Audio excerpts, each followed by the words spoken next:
Hello everyone, welcome to the next installment of Am I the Asshole? If you're a fan of Reddit stories, it would really support the channel if you could give us a like or subscribe. Let's dive into our first story right away.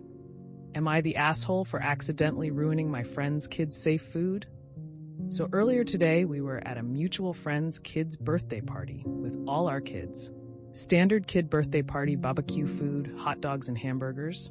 I was helping the hosts on the barbecue and slinging dogs and burgers to all the kids and adults. One of the kids at the party asked if we had any bologna. Told him no.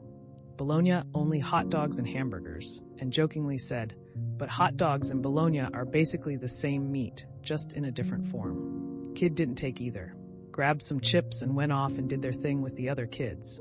About 2 hours after the party, I get a text from the kid's dad, which I found a bit odd. We went to school from kindergarten to graduating university, but not, let's go do something this weekend kind of friends. In the text, he is losing his mind that I ruined the one food they could rely on him eating, bologna, because I said it was the same meat as a hot dog, and explained that their son is a very picky eater. I genuinely feel bad because I know how hard it can be to feed a kid when they don't want anything you cook. But I had no idea how deep it ran with their son. The hosts, texting me asking if the other friend reached out and said that I did nothing wrong and that it was being blown way out of proportion. And if the kid had such a good aversion, it should have been brought up beforehand by the parents. But I can't help feeling like a total jerk all afternoon. Am I the asshole? Not the asshole. Not your kid, not your responsibility. If the kid only eats bologna, which is a serious problem in itself, then the parents are responsible for providing bologna. Also, you just told the kid a fact. Anyone that gets upset over their child learning actual information and blaming someone else instead of dealing with the fallout themselves isn't parenting correctly. Not to mention, how was OP supposed to know the kid was that picky? So why didn't the dad send bologna with him? The entitlement. My son as a toddler had many allergies and ate certain foods. I was around many Caribbean folks, and they use a lot of coconut milk in their food. My son can't have that, nor seafood or shellfish, no milk, lactose milk only. And then he had eczema as well. So I always had a small cooler with fruits, crackers, and sandwiches for him. Water and juice. Candy? His iPad and toys to keep busy. I would call the parents ahead of time and let them know my kid has some snacks that he can eat. Simple. Not the asshole. They're blaming you, but this whole situation was well within their control. You made an offhand joke. They could EA sister-in-law. Why tell the kids it was a joke, it's different, and then describe some safe version of why it's different? Or they could have told the host in advance about this issue and spread the information around. It was a dick move of them to go to a barbecue and not bring what their kid would need. Not warn you in advance of what is effectively a secret they need you to join in on keeping, and not tell their kids a good answer afterwards. Also, I was a childcare provider for 18 years. There are ways around food issues, but the parents need to be willing to listen to the kid about why they're picky. If this one likes bologna, it might be an autistic sensitivity to texture and the unexpected. If they like fruity candy but not berries, that would confirm the suspicion. If it's a dislike of the idea of animal products, then it might be time for some impossible burgers and cheesy lentils. I have watched a lot of kids who the parents said were too picky for anything new and introduced them to loads of stuff, but did it in a way where the kids didn't feel pressured to have more than a bite, but I was going to eat it and enjoy it. Kids are tiny humans with their own opinions and interests, and once you get to know them and ask them about themselves, it's usually not that hard to get them to open up a bit on their foods. They have different palates physically from adults, and they should be allowed to have bodily autonomy and have a say in what they eat without their parents acting resentful and pissy about it.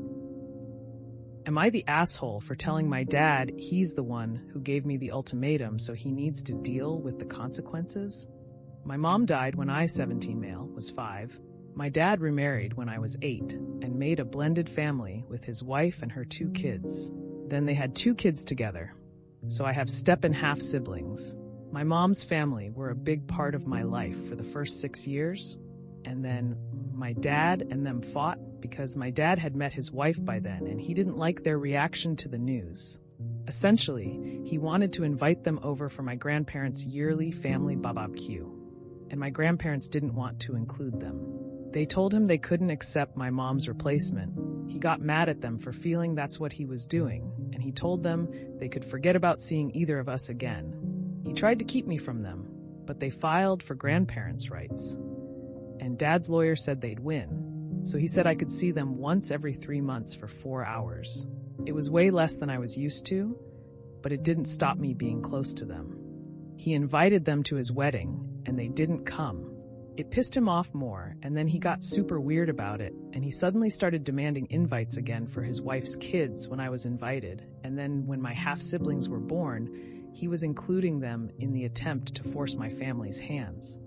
But they never invited them. They did ask me if I wanted them there, and I said not really, so they didn't change their mind. My dad always bitched about them whenever my visits would come around. He really hated that I went and my step and half-siblings couldn't. He tried to tell me I should advocate for them all to be included. I never replied to him because it was easier not to. Once I turned 14, he got worse with that stuff, and he'd complain that I was calling and texting them and that I kept in touch more than the once every 3 months. He'd tell me they hate my siblings, that he didn't want us to have our family.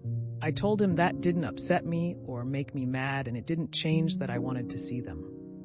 The day I went back to school, senior year, my dad told me, since I was graduating in May and I'd be 18, he needed to make it clear that I will need to choose because I can't keep spending time with people who refuse to include most of my family. And he told me I'll have to choose my family or them. I told him that them were my family and I'd choose them. He didn't expect the answer. He got pissed and told me I should always choose siblings over extended family. Then he acted like I hadn't given my answer because he told me when he and his wife throw me the graduation party that I won't be allowed to invite my mom's side. I told him he didn't need to throw me one because they would, and I'd made it clear my choice will be them. Dad told me that isn't how it works. I told him it is because he gave the ultimatum and he needs to live with the consequences. He accused me of twisting his words and disrespecting him by throwing that in his face. Am I the asshole? Not the asshole. You are in no way wrong. That is how an ultimatum works. He knows that 1. Your father had no right to try to replace your family. 2. Your father had no right to try to insert his children and stepchildren into the lives of people that were holding on to the last living representative of their deceased daughter. 3.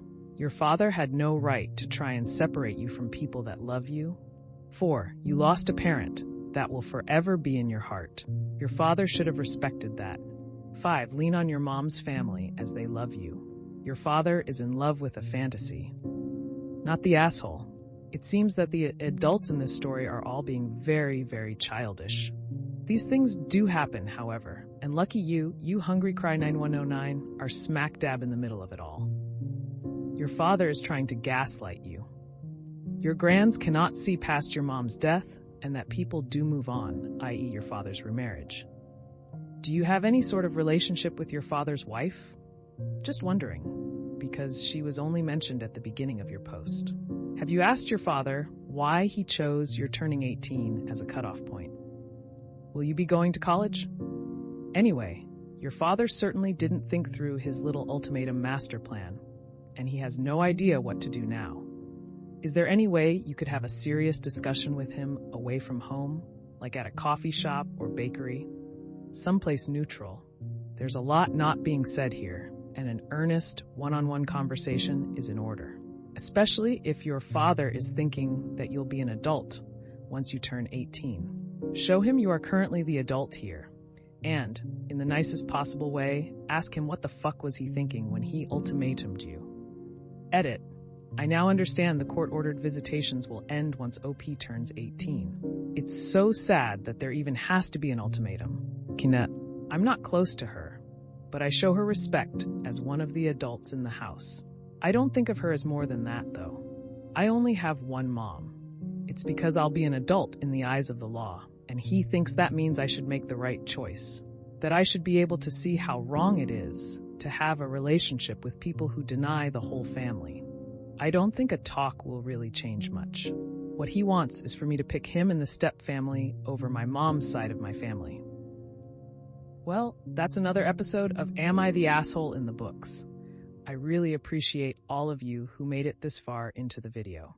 Of course, if you enjoyed this video, it would really help the channel out a lot if you gave the video a thumbs up, subscribe, or leave a comment down below. I hope that you enjoyed it, and I'll see you next time.